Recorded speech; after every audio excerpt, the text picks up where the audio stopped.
Good morning, everyone, and welcome to the Rotary Club of London meeting for Monday, July 12th.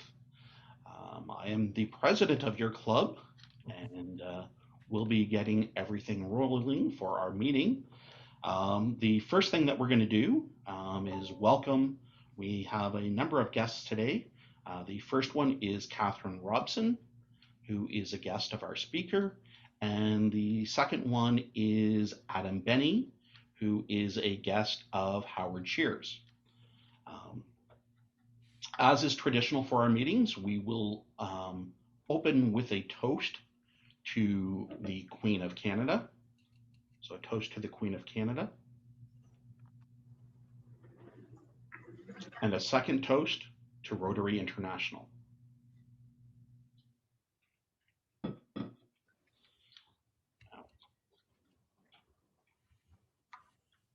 I am now going to call upon Malcolm Cox to introduce our guest speaker for today. Now, thank you, President Don. My pleasure today to introduce our speaker, Al Slavinsky, Associate Professor, Department of Economics at Western University. Al had earned his PhD in economics from Purdue back in 1980, and he's been a faculty member at the Department of Economics at Western for 41 years, which he shared was a number he finds utterly shocking as time has gone by. In his time at Western, he's taught courses in everything from political economy to macroeconomy policy. He's done research on elections, patents, nonprofit organizations, and, as he said, toilet cleaning. His teaching fields are microeconomics and public finance, and his research interests are in models of political elections and the economics of nonprofit organizations. I think he believes to me, he shared, that his greatest achievement at Western has been to avoid becoming a university administrator, and his greatest regret is the failure to understand whatever logic is supposed to underline Excel. Today, he will talk on economic perspective on the universal basic income. Please welcome Al Slavinsky. Thank you, Malcolm. I'm pleased to be here. Happy to say yes to Malcolm's kind invitation. And just so you know, I'm coming to you from a small seminar room in my office building. You are going to get the 2020-21 Western experience. This is the way in which I taught most of my classes over the last year on Zoom. So I'm kind of comfortable and familiar with this. And it worked pretty well. So I thought I would use it for this event too. I'm going to talk to you about UBI. That's a universal basic income. It's a massive subject, a subject I talked about in some of my classes. Young people are quite fascinated by the idea, but it has been a matter of policy discussion for some time. And if anything, the pandemic and the payments that went from many governments around the world to people to try to help them cope with it is sort of added an extra impetus to the idea that maybe the time has come for a universal basic income to be sensible. I'm going to talk about this in the Canadian context. And in particular, I'm going to talk about two things. Now, it's a big topic, and I'm not going to cover it all. I'm not even going to hope to. We spent weeks on it in my class, hours, many hours. So I'm going to cover two things, hopefully, and again, not in complete detail, but to give you a broad view of some of the issues. I'm going to lay my cards on the table and say that if there were a referendum in Canada and the issue was, should we have a UBI, I would vote no. Some of the reasons for that will undoubtedly come out in what I say today, but not all of them, because it's a bigger topic. The idea of a universal basic income is, and let me say one thing. The method I'm going to take here today is to talk to you the way I am, occasionally write some numbers on the board. I've got a few slides. Showing slides and talking is a good way to put people to sleep, I've found. So I'm not going to do very much of that, but there'll be a couple of more complicated issues or matters I want to present that I'll show you a few slides. Now, the idea of a universal basic income is just what it says. It should go to everyone. It should be basic. I'm going to show you a couple things that might mean, but the idea is it should be enough to make a difference to people's lives, so that it gives them enough to live on. And then the question is, why should we do this? What is it about a universal basic income that's good? Now, there are many proponents of this. They all have different things to say. I'm going to show you a slide right now that lists, I think, the top 5 or 6 things that people talk about when they're talking about why universal basic income might be a good thing. So if I can find my, oh, there we go. So the first idea is to eliminate or at least greatly reduce the number of people living in poverty in Canada. The other is to do, and this is a word you're going to hear me say a lot in the next 20 or so minutes, do it simply. The virtue of a UBI is that it is simple compared to the social assistance programs in Canada now. The other things is it would free people up to do things that are not well paid, but which are important. Caring for disabled or ill family members, engaging themselves in art, music, or education. The other idea is that it would increase the bargaining power of people who are currently in low-wage occupations, people who are working at minimum wage. The idea being that, you know, if you're in that sort of occupation, life is not easy. And one of the things that happens is you may have to keep your job even if you don't want to, because your job isn't paying very much. So it gives workers in that position more bargaining power. Allow people to accumulate some funds so that perhaps they can better themselves in the future. And then this one I'm not even going to touch. It's a whole nother topic. Deal with the coming robot apocalypse, when robots put us all out of work, or many of us, and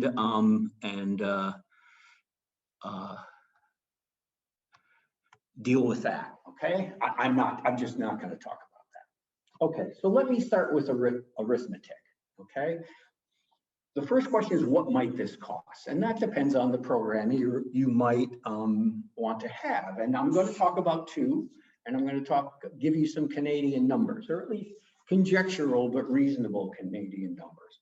So my proposal A, and this is my idea, is that we would give people $20K per year guaranteed.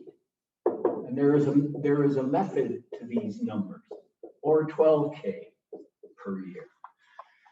Proposal A does a good job, a pretty good job, of meeting criterion A, in the sense that what the poverty line is again a matter of dispute, but what is sort of accepted is a family of 4, which means 2 adults, would need $40-some thousand to be above the poverty line. These are individual numbers. This is not per family, this is per individual. So a family with 2 adults would have $40,000. If they've got 2 kids, they will be in the neighborhood of the poverty line. $12,000 a year doesn't do that by any means. It's a lower number. I'm going to spend most of my time talking about the arithmetic that goes with the lower number, but be aware that there are people proponents of this, who certainly would think that the higher number is the one you want. Okay, so arithmetic again. Oh, and just to compare this, you know, if you have a minimum wage job in Ontario, $14 an hour, and you're lucky enough to get 2,000 hours a year, you're going to be earning $24,000. So this is getting close to that. This is not, okay? So this represents a sort of range of things that might make sense, that people might talk about. So now let me give you some perspective on what this involves in terms of what it costs, and then we'll move to, okay, let's have some numbers on how you might pay for it. So if we're talking about spending, I'm going to assume a round number. There are 30 million adults in Canada, give or take. I know for a fact there are about 29 million tax filers. So 30 million is a good round number. And I'm just dealing with round numbers here. So proposal A costs $600 billion per year, and B costs $360 billion per year. That's how much the Treasury has to come up with to do this. I should say, by the way, In terms of implementing a UBI, Canada is well set up. If we want simplicity, Revenue Canada already has the means to do this in a very simple way. They almost certainly are already depositing money directly into your bank account. They could do this. They could monthly deposit, $1,000 every month for this program, $1,700 every month for this program. There's still an issue with people at the bottom of the income distribution.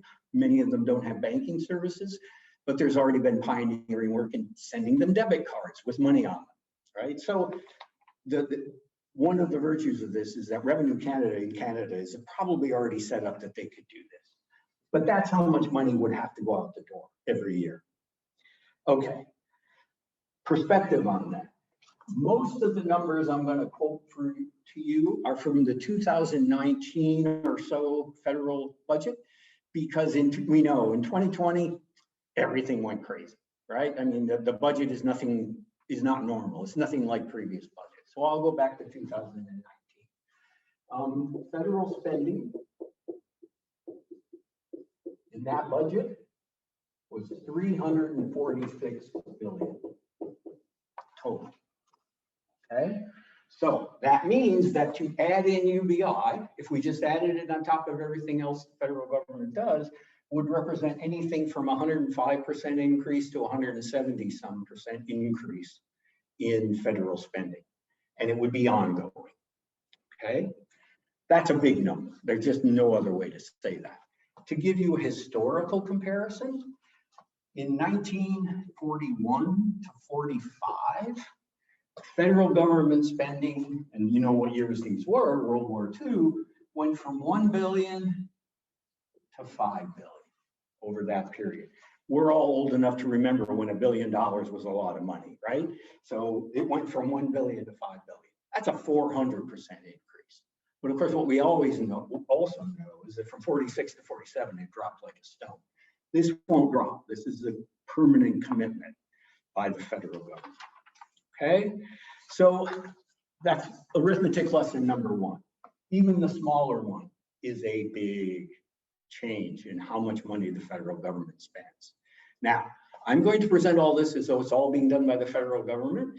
That's probably what most proponents would want. The idea of a patchwork of these things in different provinces, that's not going to make anyone happy. We know that the kind of problems that sort of thing leads to. But of course, that doesn't mean the provinces wouldn't be involved. I'm going to say a little bit about that at the end, but it gets very complicated. So I don't have that much time, but I can get into that in terrible detail. However, to give you some idea what I'm talking about, let me show you two more slides. Okay, I think just two more. And come on.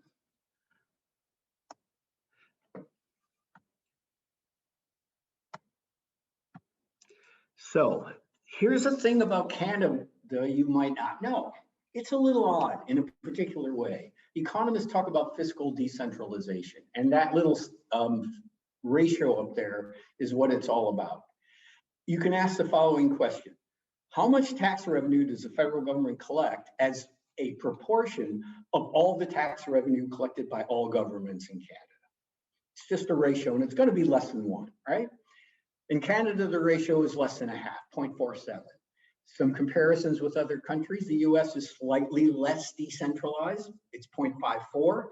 The UK is just about the most unitary country on the planet. There's really only a federal government, so it's 0.98. The surprising thing is look at Australia. I think of Australia as a country much like Canada, right? It's Commonwealth, similar heritage, and it has big states, they call them, like we have big provinces that make decisions.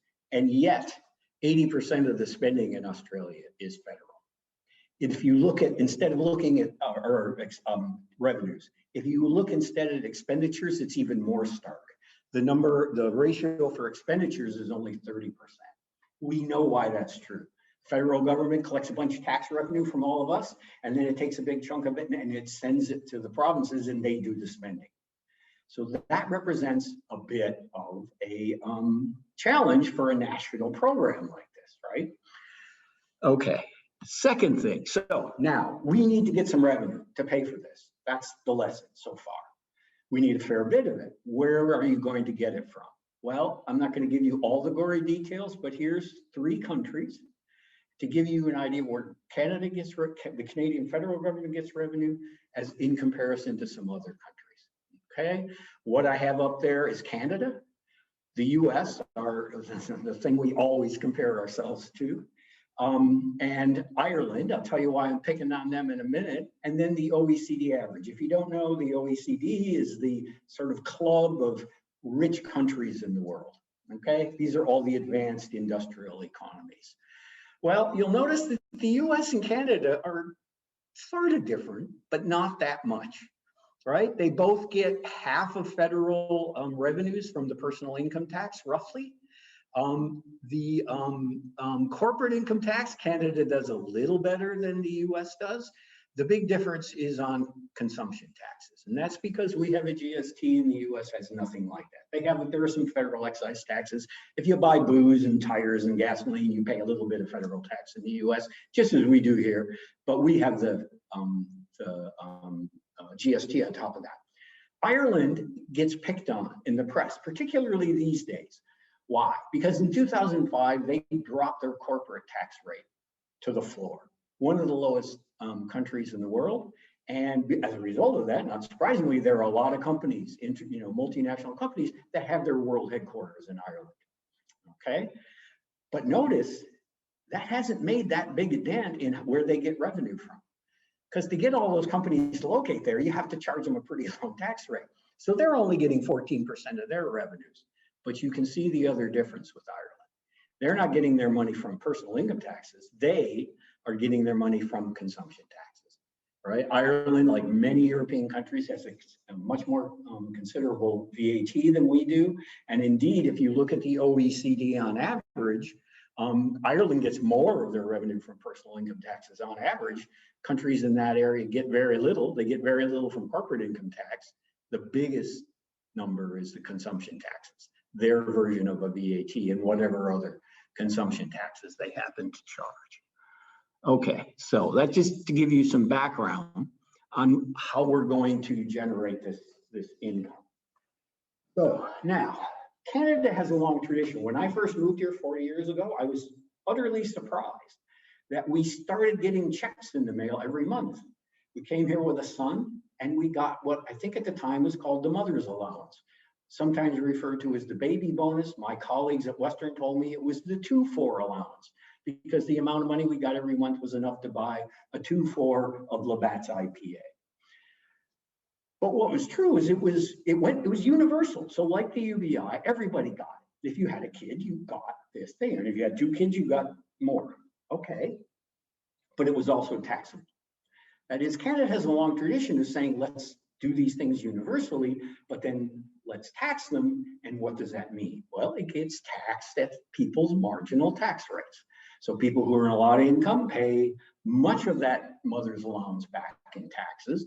People at the bottom of the income distribution are facing 0 or very little tax rate, and they get to keep most of it. That's a very Canadian idea. So can't we make this more affordable by doing that? Okay, so here's another Slavinsky proposal, right? Let's just say that we make the UBI payments, whichever one we're going to do, taxable. And just like the baby bonus, that'll mean that people like me with a high marginal tax rate, probably you when you were working, you're going to pay 40-some% of it back, maybe more, right? People at the bottom won't.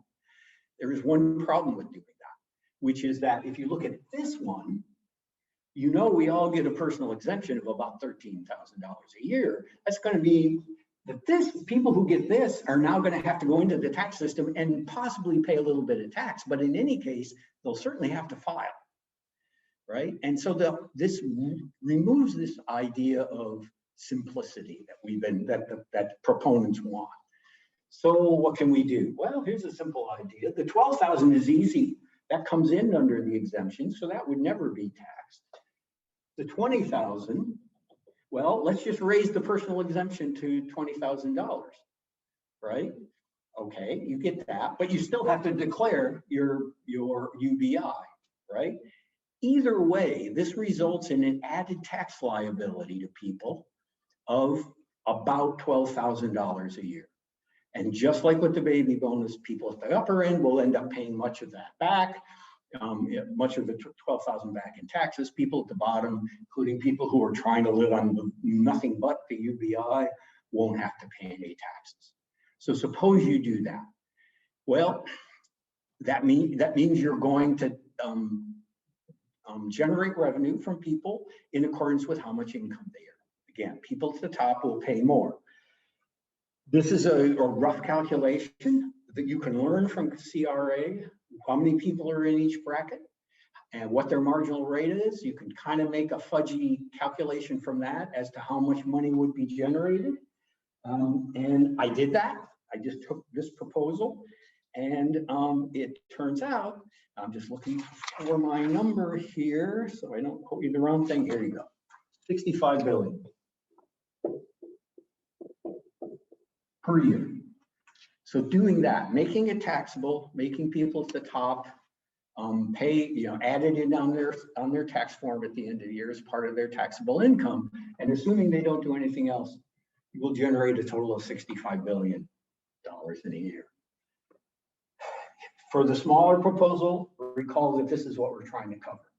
Johnny Carson made an old joke. He said, if this is your problem, this is not a solution. So this won't make this affordable. So what else can you do? Well, the usual thought is, well, we're going to need to raise tax rates, income tax rates on people who are paying more, or we're going to have to increase the GST rate, or we're going to have to increase the corporate income tax rate. All of these things have consequences, which is what I'm going to come to in a minute when I get to the behavior part. But just to give you a rough idea, suppose we could double the amount of income. Those are the three biggest sources of revenue for the federal government: personal income tax, corporate income tax, and the various consumption taxes, mostly of that being from GST. Suppose that we could double the revenue. How you do that is another question, but suppose you could double the revenue. Then here's the amounts you would get. 39 billion plus, lost my number, 160 billion, that's the big one. That's from the personal income tax. This is from the GST, this is from the doubling the GST, and then another 51 billion from the corporate tax rate. Now we put a dent in things, right? That's no longer a small amount of money. But this is what I'm going to use to segue into behavior. This is doubling the tax take, the tax revenue from those big three. How do you do that? Well, you can't do it just by taxing the rich, right? That is, they pay a big chunk of the taxes, but not enough. So I got that number by assuming we double all tax rates and nobody does anything different. Nobody behaves differently in terms of how much they work, in terms of anything, in terms of how much they use their accountants, things like that. But the fact is, if you double all the tax rates, people are going to react. So doubling tax rates doesn't mean you'll generate this kind of money. We just don't know, and that's going to be the next thing I say. A good social scientist should know what they don't know. Economists study how people react to tax changes in tax rates constantly. There are people who've made their life, entire professional life doing that sort of thing. But nothing that they do tells us what will happen if we do this. Why? Well, because we study the typical sort of tax rate changes that happen, 3 or 4 percentage points to this group or that group, or maybe even everybody. And we see what happens and see how much revenue it really generates. You cannot say that if a 4 percentage point increase causes this much more revenue, then a 16% increase will cause 4 times as much revenue to be generated. Einstein taught us a long time ago, the physical universe is not linear. Social scientists know the human universe is not linear either. We have no experience with what would happen if we did that, okay? I'll close on this other aspect of behavior. So that's behavior at the top of the people who are going to, in some sense, be paying for the UBI program. But the other question is what happens to the people who are going to be the sort of net recipients, the people at the bottom, the people that the UBI is designed to help. Now, economists, like medical practitioners, do random controlled trials. For example, I have some colleagues who for years were trying to figure out the impact of job training programs aimed at helping the chronically unemployed to get into the workforce on a regular basis. So people come up with these ideas for programs. What do? You run a random controlled trial. You take a big group of people, you divide them in half randomly, you put one of them through the training program, the other group you don't, and you see what happens and see if it makes any difference, sort of on average. Okay, so what about random controlled trials of UBIs? Yes, there have been a bunch of them done. Ontario had one going, which the Ford government killed. There was one done in Manitoba many years ago. There's a internet startup firm that's been doing one. I just read about a new one in Barcelona. So do those tell us how the people who are at the bottom of the income distribution, the people who this is designed to help, what happens with them? Okay, and I'll just point out this is a case where the random controlled trial isn't really a random controlled trial. And the primary reason for this is this difference. The difference between a program that is temporary and a program permanent. So that the right answer to what will happen to how will those people at the bottom of it who are going to receive this and aren't making much other income, how will they react is we don't know. Example one. One thing that in the controlled trials is often found is that people do something that was supposed to be one of the good things about the program. They invest in themselves, or they invest somehow. That is, you go into this program, it's going to be for 3 years, you're going to get this money. Okay? And so how do people react to that? Well, they get education, they get training, maybe they get more for their kids. They put together a fund to buy some equipment, or maybe to start a convenience store. All right, and that's great. That's exactly what you would hope would happen with the UBI program. I think all the proponents would point at that. But here's the thing. That's their reaction in a situation where they know the money is going to stop right from the beginning. So if you're in this position where you've got this cash and you're really trying to do better for yourself, it makes a lot of sense to say, okay, I got to invest because the money's going to stop and I need to find a way so that I can be better off even when the money stops. The real UBI program is not temporary, it's permanent. So will people react the same way in the same numbers if we put in a permanent one? And the answer is we have no idea. These trials don't tell us that. Example two, and I'll end on this. The other thing that pilot projects often find is that there is a very small employment effect. What do I mean by that? You give people this, they don't really stop working very much, right? That is, they cut back a little maybe, but one concern that people have about UBI is people will just stop working altogether. Fine, okay. So when you run a pilot project like this, it's found that there are some reduction in work. People, some quit their jobs, you know, and some reduce their working hours and stuff. But we come back to the same temporary versus permanent thing. When the program is temporary, you've got to be not thinking very far ahead to quit your job because the money is going to stop in 3 years. If the money is permanent, that's a different question, right? Might you then quit your job? So I'm not saying people will quit their jobs if we do a real UBI. I'm saying we don't know. The pilot projects don't tell us that. Okay, so the other big topic I was going to cover, but I'm over my time, it was the other way you might think about paying for all this. What proponents often say is, this will allow us to get rid of a bunch of other social assistance programs, most of which are at the provincial level. So that's where the provinces have to get involved.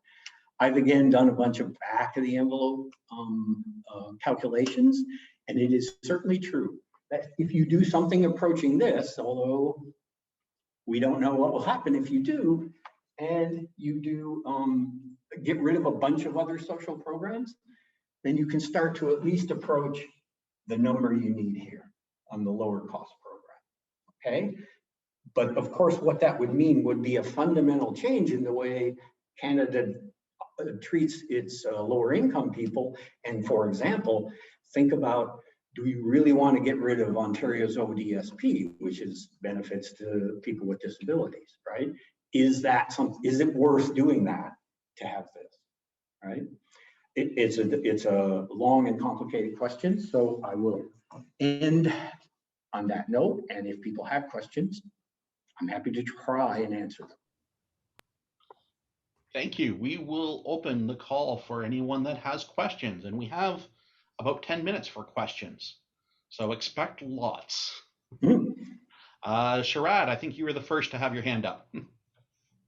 Hi, thank you. So I just want to start off by thanking our speaker for a really excellent presentation. Really, really enjoyed it. Thanks very much. Makes me want to do an economics degree. Come on down. There's just not enough time left in my life. You know, it's one of those great economic variables that I can't seem to surpass, unfortunately, Al. My question for you is this, actually question and comment. Comment, you mentioned yourself that if we implemented a universal income program, we would, for political reasons, probably have to keep some programs. And you mentioned the Ontario Disability Support Program. So I can foresee, you know, an outcry that, you know, why are we withdrawing all these support programs? This is just a bait and switch. So I can foresee that being one potential objection to that. That was a comment. The question is this: if we implement a universal basic income program, does that wind up, do the benefits of that down the road wind up being negated by price inflation in the economy? And I say that because, you know, the concern being that if everyone, you know, it's you know this better than I do, that, you know, you start giving everyone money, all of a sudden people figure out, okay, we can charge more for the goods that we supply. So you charge people more for the goods they supply, all of a sudden that basic income becomes insufficient to meet the basic needs of people. So is that itself not a form of price inflation? And does it wind up being over time completely counterproductive? Okay, it's a really good question. I'll give you a sort of two-part answer. So first of all, the immediate impact. So suppose we do something like what I laid out, and we do have to raise the GST rate considerably. Suppose that happens. Then you're right. The immediate impact of that, I don't see there's any doubt, is going to be an increase in prices.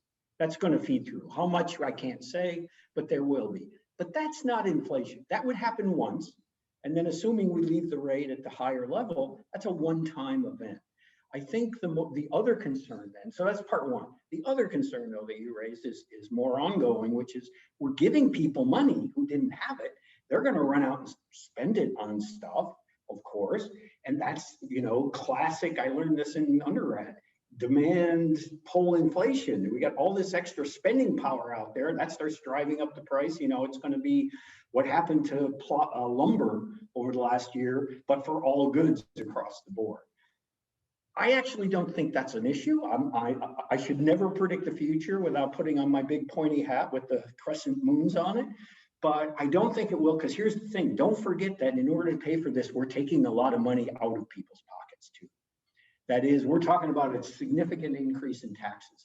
So on that, are we really putting money in? I mean, the point of this is not so much to pump more money in, but to redistribute it. People who had lower incomes will have more income. People who had higher incomes will have less. Now that there's some inflationary push there, because when you give money to people with low incomes, they spend it. When you give people money to people with high incomes, they save a lot of it. So there would be a little bit of that, and so I don't know. Again, I should not try to predict the future, but I don't worry so much about the inflation. But again, I say, till we do the experiment, we won't know. Harry. Yeah, hi, Professor Slavinsky. Really appreciated your lecture, mini lecture. Two things. One, on the behavioral side, uh, I'm sure you've thought of it, but I want to comment on what Thaler and Sunstein did with their nudge book. I mean, setting defaults so that they're nudged in a way. I know some people consider that paternalistic, but they're still open and options. And the second thing, if you could just talk for 1 minute on the difference between universal basic income and a guaranteed minimum income, which would then offset things like GIS, OAS, welfare, workfare, and some of the other systems that there'd be savings on the other side. Okay, so two good questions. I'll start with the first one because I'm just going to say that I think the people who are proponents of this, or for that matter, your guaranteed minimum income, are going to, for the most part, argue that this is quite the opposite of nudge. The idea of nudge, as you say, some people see it as paternalistic, is we're going to do little things to try and prod people's behavior in directions that we think will be good for them. Okay, that idea has been around for a while. The thing about universal basic income is that one of the reasons, I talked about simplicity. What's wrong, or at least what they would say is wrong, and I think they have a point with much of our income supplementary social assistance programs, is that they're very hard on the recipients, right? Go to the ODSP website sometime and see what you have to go through to try to qualify for this, right?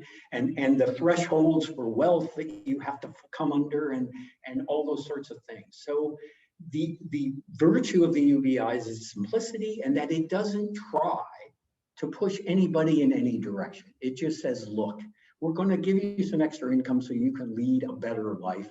How you use that income is up to you. So it is sort of nudge free. That's my view of what the UBI is. On your second one, I'm not sure we're talking the same language here. Well, just maybe you could clarify, what do you see as the main difference between what I'm talking about and the guaranteed minimum income? Well, I guess if I'm earning zero and under basic minimum, I get the 20 grand a year, or I'm already earning 60 grand a year, well, then I don't get, you get less. 20. I'm guaranteed the minimum 20. Okay. So to an economist, that's the same as my saying we're going to have to raise tax rates because well, let me say two things. One is what you're saying is there's a tax on UBI now. As you start to earn income, we're going to take some of the UBI away. Okay. And that is, again, something that the proponents of UBI are trying to avoid, because they would say that's what's wrong with current social assistance. It has all sorts of things like that in it. That's, if you're getting a certain payment and then you start earning income outside in the market, well, if you earn too much, we're going to take some of that payment away. That's basically a tax. And so the point of view is of the UBI people is let's not do that. Okay. Now, I should say lots of proposals for UBI are guaranteed minimum incomes in the sense you just said. Just an anecdote, when I was teaching this stuff in my class last term, the students they're very interested in this. Young people are very interested in this. And one guy, he put together his own UBI proposal. And it had a feature like you were talking about. He was saying, we're going to give you $12,000 a year, but then once you start earning money, we're going to start taxing you to get some of that back. So that once you've earned, say, $45,000, we've basically given you nothing. What he failed to realize is that when you did the arithmetic on his proposal, that means people who've earned their first dollar in income as they went out into the workforce to earn it, were paying a marginal tax rate of 47%. Now, here's another one of those we don't know it things. What's going to happen if you tell people you can have $12,000, but we're going to tax you at 47% on any income you earn? How are people going to react to that? I mean, we tax people at 47% now, but they're all earning six figures. But people at that end of the income distribution? So it's a very different thing from this idea of simplicity and not trying to tax people for going out and earning some income above the UBI. Thank you. Jerry, we have time. Dr. Slavinsky, I have a question for you. And I started studying economics. It was Austrian economics under Dr. Rothbard and Hoppe, which were, I'm quite sure you know them, and they were representing the Ludwig von Mises Institute. So you know what kind of how they would address this issue and their opinion. But I have a different question for you. What do you think that the chief of US Central Bank, Powell, is asking to extend the power and their mandate to include climate change and inequality of people? I would be really interesting what you think about that. Well, the Bank of Canada has been kind of going in the same direction. You know, if you listen to Tiff Macklem these days, he talks a lot about things like climate change and income distribution. So let me put up, again, confess all my biases. I taught Tiff Macklem everything he knows about microeconomics. He was a PhD graduate from Western, and he was in the first year PhD class when I was teaching it. He's a very smart guy, and I have a lot of respect for him. I'm not going to say this as an economist, really, just as someone who's studied large organizations for a long time. I don't know that central bankers have any particular expertise or training that will help us solve problems like climate change or income inequality. I mean, I just don't see it. And you know, I work in a large organization. The university is huge. And the thing I've come to decide about large organizations is they're clumsy, right? And so this is just sort of making central banks bigger by giving them more things to do. I don't see that being a very wise thing, just on a very general level. Right? It just seems like, you know, if you want to deal with those problems, put people together who are good at dealing with those problems, right? And I just don't see that central banks, that is not what they are in the business of doing. That's very much. Go ahead. Thank you very much for the answer, and I totally agree with you. And thank you for the answer. What do you think about Austrian economics and Ludwig von Mises? Are you more of that guy or no? So I would suggest that the grad bar is going to reopen pretty soon. Let's get together at the grad bar, because that's at least a 2-beer question you just asked me. Sounds great to me. And Howard, do you have a question? Thanks, Don. I have one question. Great presentation and interesting discussion. I attended a seminar last fall on controllership of all things. And one of the things that they brought up was the idea of a universal income, but more from the aspect that it would help in the gig economy. There are a lot of people that are involved in short term, and so when they're working, they're not supported. When they are not working, then they're on a universal basic income. Kind of probably more in line with what Harry was talking about. What would your take be on that? So this is one of the places where I think I have the most sympathy for UBI. So, and this is, you know, I said I'm not going to talk about it. This is a smaller version of this robot apocalypse idea, right? I don't think the robot apocalypse is coming. I mean, I've read a fair bit about it because we talk about it in my class also. But what you said is happening, right? There is more contract work. There is more, you know, there are more people sort of making a living online, doing all sorts of things that don't involve any employment contract, no benefits, things like that. One of the things that proponents say about UBI that I think has some merit is it gives workers in those kind of situations more bargaining power. Right? It gives you a chance to, you know, you're going to do some gig work, as you put it, on a contract basis for somebody online. And they, you know, they say, I want this. It gives you the opportunity to say, you know what, buzz off. I'm not doing that. I need X and Y. And it makes it easier for you to take that bargaining position because you know that if you don't get this job, there's a check coming every month. Right? So I see that is something that the UBI would provide to those kinds of people. I get that. You know, whether it's worth all this, doing, you know, revamping the entire government system, that's another question. But I think that is you could point at that as something that would be a net benefit to some number of people. Thanks. administratively hard to implement, but Yeah, of would course. think. Yeah, the dirt is in the details, as they say. Thanks. Thank you. Wonderful questions and very detailed answers. As president, I reserve the right to ask one question myself. In your introduction, you had talked about the economics of toilet cleaning. Please clarify. The economics of Toilet cleaning. Well, it is the second most cited paper I ever wrote. The title of the paper is Private Provision of a Public Service, Toilet Cleaning and Department Chairing. I wrote that paper with a PhD student before I became chair, so I got a lot of ribbing for it. And it is about the following question. There are jobs that nobody wants to do. Perhaps being president of the Rotary, I don't know. But certainly being the chair of the Department of Economics is not a plum job. It's work. Nobody wants to clean the toilet either.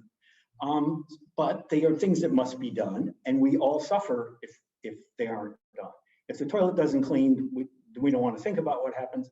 And if the department doesn't have a chair, it just wanders around lost. So the question on the table was, who ends up doing those jobs, right? That is, what can we say about the kind of people who are the ones who take a step forward instead of a step back and end up doing those kind of jobs, right? So I really did write a research paper many years ago about toilet cleaning. Wonderful, thank you. In recognition of your presentation to our club today, and it was a very informative and interesting presentation. I think you're the first speaker to actually leverage a whiteboard for the presentation. But in recognition of your presentation today, the Rotary Club of London is making a donation to the Polio Plus campaign of Rotary International and to immunize 50 infants against polio. Because of you, Rotary is one step closer to a polio-free world. So thank you very much. That's awesome. Thank you.